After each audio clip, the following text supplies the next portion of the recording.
The Switch OLED upgrade is here! What's the deal with older people and gaming consoles? You have one of these, it's a Nintendo. You have one of these, and it's also a Nintendo. Nintendo's just the most profitable company on the planet to them. Alright guys, welcome back. Hopefully my horrible Seinfeld impression did not scare you away, but if you've made it this far, a round of applause. Thank you, you are a true fan.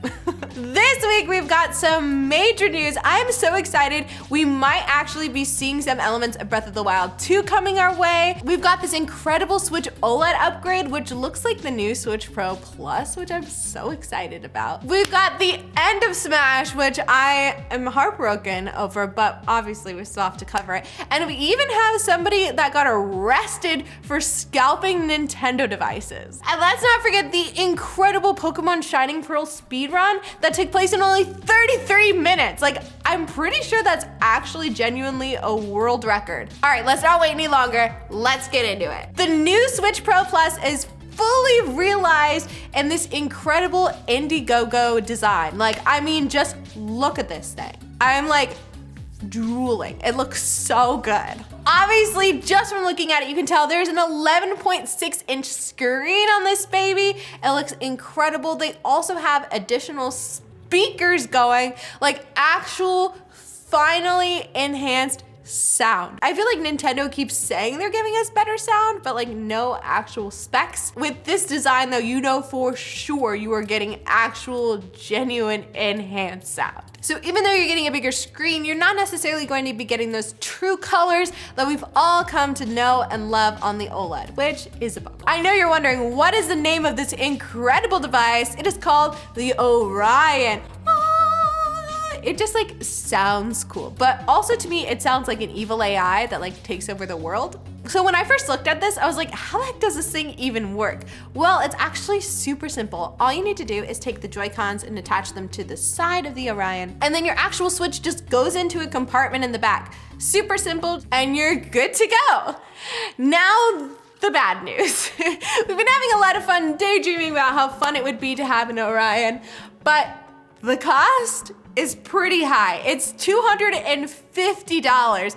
Dun, dun, dun. Which makes sense. They've created something truly incredible, but $250 is like the same price as a console, which if you're someone like me is a little steep. But if you have the money, that is awesome, and I am so jealous. But you should definitely go check them out on Indiegogo. They are currently fully funded, but there is still opportunity if you have the $250, which is the lowest tier, to still get in on it. So live your best life and send me pictures so I can live vicariously through you. Guys, we're getting a world premiere at the Game Awards. What specifically is going to be premiering is a little vague, but I have some strong feelings that is either going to be Breath of the Wild 2 or Metroid Prime 4, and I am so excited. I am over the moon. I keep grabbing my head because I can't wrap my head around it. So why the heck do I think it's these two games? Well, Jeff Knightley recently tweeted saying that there is going to be a world premiere that the team has been working on for 2.5 years.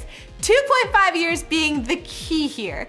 We all know that 2.5 years ago is when we got our first taste of Breath of the Wild 2. 2.5 years ago was when the announcement was made that Metroid Prime 4 was going back in the shop and they're going to be reworking some things.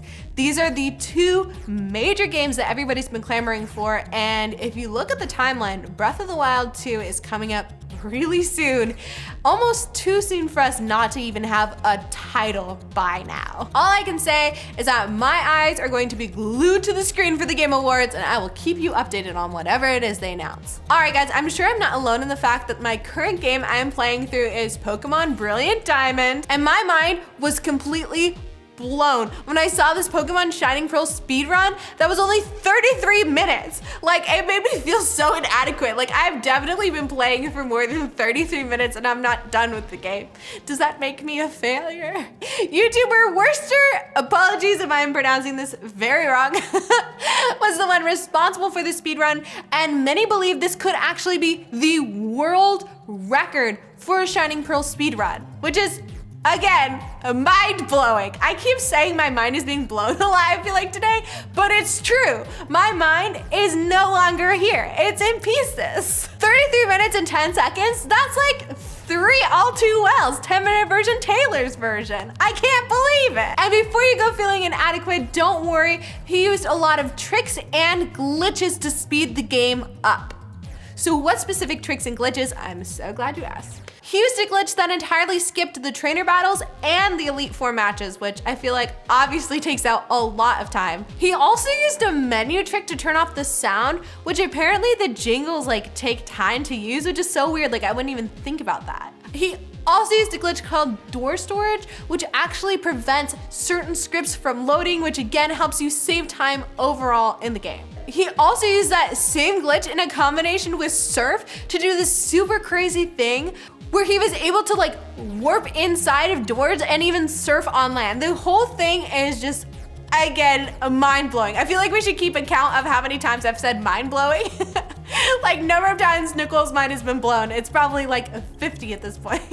And if you're looking for something to spice up these retro playthroughs, but you're not quite a speedrunner, don't worry, I have another really great way for you to enjoy the game. It's called the Nuzlocke. If you've never played it before, I get too emotionally attached to play this, but here's how it goes for those of you who are brave. Only catch the first Pokemon that you see in every area. Then, if your Pokemon faints, you have to release it, which to me, that's why I can't play. That is like heartbreaking to me. And not only that, but you actually have to nickname every Pokemon you catch so that you become more emotionally attached. All that being said though, it is a great way to spice up the games if you're looking for something to add that extra layer because you're already familiar with playing them in their original versions. The end of Smash. It is the end of Smash, the end of Smash. It was a graveyard smash. I don't know, we'll work on that one. A tweet from Nintendo UK has announced that the final Smash update is upon us, which is so devastating, truly the end of an era. And while a lot of people are nostalgic because this game has been in development for so long, there are a lot of people who are not loving that the final update is coming now, and I 100% agree with them. This final update is coming at such a strange time, and while I'm really happy that they're fixing the bugs that needed to be fixed, there's still so many competitions that are on the horizon, and I feel like competitions are really the true thing that puts a game to the test. Like, if you're going to notice a glitch, it's going to be when you are competing at the highest level. And so it just seems so crazy to me that the team would just be like, yep, we are finally wrapping things up. We're moving out of the office right before the biggest Smash competitions. Like there is a $1 million Smash competition on the horizon and a Nintendo funded and an official Nintendo Smash competition on the horizon. And I fully do not believe that if Sakurai was alerted to any major glitches that are happening in the game during these competitions that he's just gonna not fix them. That just seems crazy to me. But again, I mean, I guess if you're sending all of your people home, like you had your wrap party, everybody's gone, maybe it's too late. I don't know, it just seems crazy to me. All that being said though, they have been working on this game for so long, which all things considered, they've been working on / planning this game for the last 6 years. So I'm sure there are definitely a lot of people that have been working on this for so long that are ready to move on with their lives. But my fingers are just crossed that if there is anything major that they find in these competitions, that they do update them and they're not hard and fast on this final update. But I guess only time will tell. A scalper in Japan was just officially arrested for scalping Nintendo consoles as well as Xbox and PlayStation consoles. They claim he's been reselling over 200 consoles and games. He was able to get his hands on these consoles because they trusted him to take them out for delivery, and instead he turned around and sold them for profit. The estimated value of the goods was about $51,000. I thought it was interesting that his version of On the Run was just sleeping in various like internet cafes where they had napping pods. That's something that definitely you couldn't do out here. The reason why he committed these crimes, he said, was due to money problems. Unfortunately though, it seems like a lot of his earnings ended up being spent on gambling on horse races. If you're going to jail, like I would hope that I would make at least more than $50,000 doing whatever I got in jail for. I'm not gonna risk it all for only $50,000. Like that is a lot of money, but not enough to keep you sustained on the run. He was scalping them for too cheap. That's a real crime. All that to say, if you're gonna buy from scalpers, please be careful. It is wild out there. All right, friends, thanks so much for hanging out. I'll see you all very soon.